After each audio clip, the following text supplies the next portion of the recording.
গত 12 সেপ্টেম্বর প্রথম আলোর এক প্রতিবেদনে বাংলাদেশের বিভিন্ন অঞ্চলের হিন্দু সম্প্রদায়ের ঘরবাড়ি ও উপাসনালয়ের উপর হামলার সংখ্যা তুলে ধরা হয়। কিন্তু সেখানে 5 আগস্ট থেকে 20 আগস্ট তারিখের মধ্যকার অর্থাৎ মাত্র 15 দিনের হামলার সংখ্যা প্রকাশ করা হয়েছে। যদিও সেই সংখ্যা অনেক বেশি ছিল বলেই দাবি করেছেন বাংলাদেশের বিভিন্ন অঞ্চলে বসবাসরত সনাতনী সম্প্রদায়ের ভুক্তভোগীরা। 20 আগস্টের পরে আরও অনেক মন্দির ও প্রতিমা ভাঙচুরের ঘটনা ঘটেছে, তা ইতোমধ্যে সবারই জানা। আগত শারদীয় দুর্গাপূজা এবং এই শারদীয় দুর্গাপূজা উপলক্ষে সনাতনীদের মন্দিরগুলোতে প্রতিমা নির্মাণের কার্যক্রম ইতিমধ্যেই শুরু হয়ে গিয়েছে। তবে দুঃখের বিষয় হলো এই সকল নির্মাণাধীন প্রতিমার উপর একের পর এক হামলা হয়েই চলেছে। গত 17 সেপ্টেম্বর মঙ্গলবারে দিবাগত রাতে টাঙ্গাইলের বাসাইল মন্দিরে রাতের আধারে নির্মাণকৃত কয়েকটি প্রতিমা ভাঙচুর করেছে দুর্বৃত্তরা। উপজেলার হাবলা ইউনিয়নের করাতিপাড়া সাহাপাড়ার শ্রী শ্রী রাধা গোবিন্দ মন্দিরে এই ঘটনাটি ঘটেছে।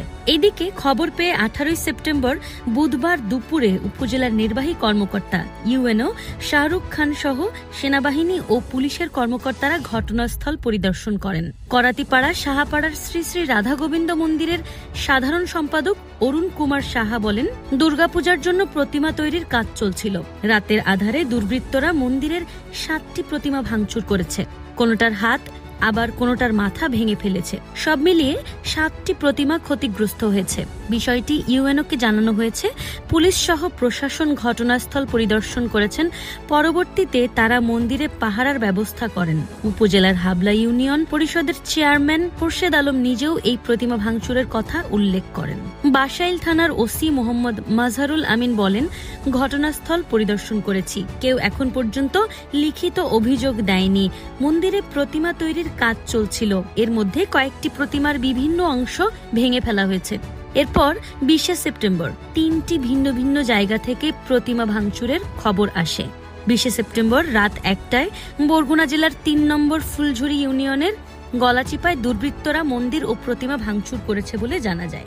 20 সেপ্টেম্বর ভোরবেলায় কুমিল্লার চকবাজার সিদ্ধেশ্বরী কালী মন্দিরে সাম্প্রদায়িক দুর্বৃত্তদের আগুন লাগিয়ে দেওয়ার ঘটনাও জানা গেছে। 20 সেপ্টেম্বর দুপুর 2টার দিকে লক্ষ্মীপুর জেলার রামগঞ্জ থানার দক্ষিণ চাঙ্গিরগাঁয়ে রামচরণদের বাড়ির নবনির্মিত দুর্গা প্রতিমা ভাঙচুর করা হয়। এলাকাবাসীর কয়েকজন এই ঘটনার প্রত্যক্ষদর্শী এবং বিকালের দিকে তারা কয়েকজন 12-13 বছর বয়সী শিশুকে সামনে আনে, যারা এই ঘটনার সাথে জড়িত ছিল বলেই স্বীকার করে। তন্মধ্যে আরও জানা যায়, তারা জনৈক বড় ভাইয়ের নির্দেশে এবং তথাকথিত সোয়াব পাওয়ার আশায় দুর্গা প্রতিমা ভাঙচুর করতে উদ্বুদ্ধ হয়। এর অনেক আগে 5 আগস্ট নড়াইলে কেন্দ্রীয় দুর্গা মন্দিরের শিবলিঙ্গ ভেঙে ফেলার প্রচেষ্টা করে সাম্প্রদায়িক গোষ্ঠীরা। মন্দিরের সিসিটিভি ফুটেজ থেকে এই ঘটনার প্রমাণ পাওয়া যায় সেপ্টেম্বরের মাঝামাঝি সময়ে। তবে মন্দির কমিটিতে যুক্ত মানুষজন বিষয়টিকে ভয়ে এতদিন সামনে আনতে চাননি বলে জানা গিয়েছে। কারা এই সাম্প্রদায়িক গোষ্ঠী, কি তাদের উদ্দেশ্য, আর কেনই বা তারা হিন্দু ধর্মাবলম্বীদের ঘরবাড়ি ও মন্দিরে আঘাত করে? পাশাপাশি কেন তারা হিন্দু সম্প্রদায়ের মেয়েদের ধর্ষণ করে চলেছে বারবার? কিসের স্বার্থ হাসিল এবং লালসায় পড়ে তারা এসব কাজ করছে? এ বিষয়ে তদন্ত করার জন্য এবং যথাযথ পদক্ষেপ গ্রহণ করার জন্য রাষ্ট্রপক্ষের নিকট বিনীত আবেদন সনাতনীদের।